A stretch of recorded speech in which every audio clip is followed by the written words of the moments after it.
తెలుగు ప్రజలందరూ కూడా మళ్ళీ గుడివాడిని సరైన స్థానంలో నిలబెట్టుకుంటారని ఆశిస్తూ ఉన్నాను. ఇప్పుడు కూడా నాని కొన్ని వ్యాఖ్యలు కూడా చేయడం కూడా జరుగుతుంది. నిన్న కూడా చూస్తే కనుక మళ్ళీ మీరు ఏమైనా చేసుకోండి నాకేం భయం లేదు అని చెప్పి అన్న వ్యాఖ్యలు ఎలా చూస్తారు?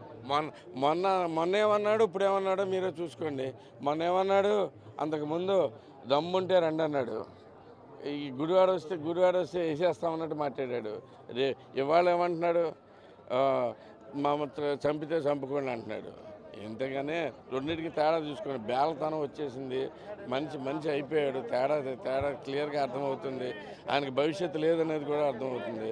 ఇక దాంట్లోంచి ఇక మా చేతుల్లో ఏం లేదురా బాబు అని చెప్పి చేతులు ఎత్తేసిన పరిస్థితే కనపడుతుంది. కానీ నిన్న మీరందరూ చూసినట్టుగా పెద్ద పవర్ఫుల్గా మాట్లాడింది లేదు అక్కడ. వాడికి ఎప్పుడైనా కానీ సరైన పవర్ఫుల్ లీడర్ అంటే ఎలా ఉంటారో మీకు ఒకసారి చూస్తున్నాం. మాకు ఫర్ ఎగ్జాంపుల్ గుడివాడలోనే చూసుకుందాం. రావ వెంకటేశ్వరరావు అని ఆయన ఉన్నాడు. ఆయన ఆ గవర్నమెంట్ ఉన్నప్పుడు అంత గట్టిగా మాట్లాడాడు, ఇప్పుడు అంత గట్టిగా మాట్లాడుతున్నాడు. ఈడు పనికి మళ్ళాడు. అప్పుడేమో దమ్ముంటే కాసుకో చూసుకోవచ్చు, ఇది చేస్తానని ఇప్పుడేమో ఏడుపు మొహం పెట్టుకుని మాడుతూ ఉన్నాడు. వాడు లీడర్ కాదు, వేస్ట్ ఫెలో బేసిక్. చూడొచ్చు ఏదైతే చంద్రబాబు నాయుడుకి అయితే ఘన స్వాగతం పలుకుతున్న పరిస్థితి అయితే నెలకొంది. మొత్తం కూడా